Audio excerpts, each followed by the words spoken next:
bladder, we're gonna move on to lower extremities. So just looking at the hips, I don't see any deformities. They are symmetric, so we'll start palpating. We'll start at the top here, top of the femur, kind of palpate down. Any pain? No. Since no pain, I don't feel any deformities. So let's do range of motion. So you're gonna put this one up. We're gonna go out. Good, and up. Let's do that against resistance here. Up, good, and out, and come back in. Good. That do. And we'll do the same thing with this side. Up, out. Now resistance. Good. Okay, good. So hips, there are no limitations. Strength is 5 out of 5 bilaterally. And we're going to move on to the knees. So looking at the knees, I don't see any visual deformities, no swelling. We'll start palpating the side and the patella. Any pain? No. Okay, so no pain, no swelling. These are normal findings. And then just for the range of motion, which we've kind of already done, just go out and then down against resistance. Good. And same thing here, and down against resistance. Good. Okay. So range of motion in the knees, there is no limitation. Strength is 5 out of 5 bilaterally. Now for this next test, it's called the anterior drawer maneuver. I'm gonna have you scoot back just a little bit. Okay, good. So this is looking at the ACL here. If he were to have had any previous injuries, or we're looking for excessive movement, there shouldn't be any, unless he had a previous injury. So you're going to stabilize the foot by sitting on it. You're going to pull and push. There's not any excessive movement. Was there any pain? No. All right, let's do it on this side. And same thing. You're going to sit on the foot to stabilize it and pull and push. No excessive movement and any pain? No. Okay, great. So now you can scoot forward and you can sit up now. Okay. All right, so now I'm going to look at the ankles and the feet here. And so palpating them, I don't feel any deformities. There is no swelling. And now we are going to do the range of motion. So go up, and that's dorsiflexion, and do it against resistance for me. Good. And now point them down. That's plantar flexion, and do that against resistance. So range of motion in the ankles is no limitations, and strength is 5 out of 5. I'm going to palpate your pulses now.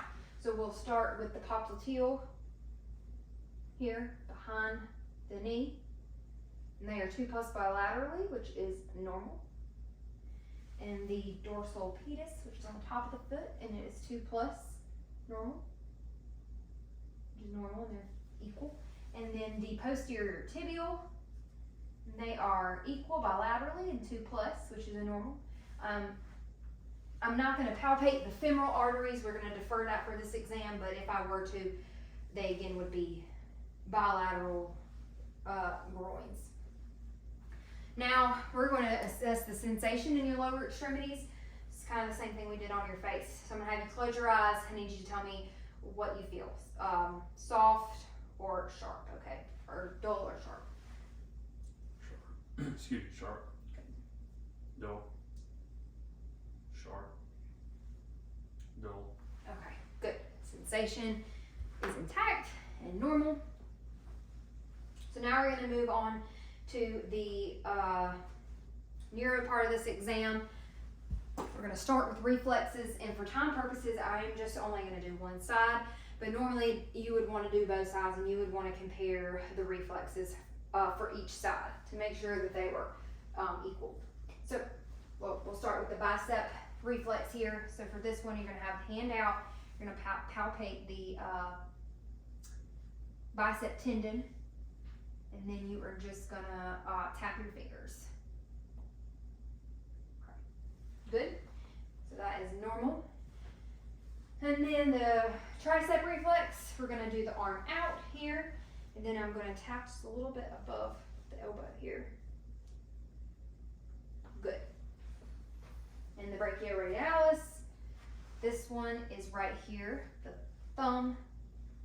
And we're just looking, this is a really small deep tendon reflex. We're just looking for the thumb to kind of move a little. Okay, good. Now we're gonna do some lower extremity ones, deep tendon reflexes. So I'm gonna do the Achilles. Okay, good. Now the Babinskis, this may be easier for you to back up and lay down because I'm gonna have your foot straight out. Or you could just lay down. Yeah. Okay, so just gonna apply light pressure here. Good, and the toes pointed down, which is a normal finding. That's what we want to see. And you can go ahead and actually you can stand up. We're gonna do range of motion in your spine. So I just need you to side to side and turn left, right, back, and forward. Okay, any pain with that? No. Okay, so no limitations in the spine. It is normal. So now we are going to assess coordination. We're going to do that with the finger nose test here. So let's do this. And then just go. Good. All right, coordination is intact. So now I'm going to assess your gait. Maybe if you could stand right here. And what I'm going to have you do is, face this way towards the camera so they can see what you're doing. We're going to walk heel to toe here. Okay, good. And now turn around and just walk normal, but walk on your tippy toes back. Good. And walk back on your heels. Good. All right, so gait is normal. Now we're going to do the pronator drift. That's fine, you can do this so they can see you. So I'm going to have you do your arms out and close your eyes. And so what we're looking for here is we want them to be even. We don't want to see one hand drift. And his is normal. Good. Okay. Now we are going to do the Romberg test. So what we'll do is I'll start. Well, you can just have your eyes open and just kind of stand there. And what we're looking for here is I don't want to see him swaying or shuffling his feet, and he's not, which is normal. So now let's just do it with your eyes closed. You do that for about 10 seconds. And his is good. You just want to keep one hand in the front, one hand in the back. In case they do sway or shuffle, you're there just for a little bit of extra protection. So that was a normal Romberg test, and that concludes our head to toe assessment for today. So thank you.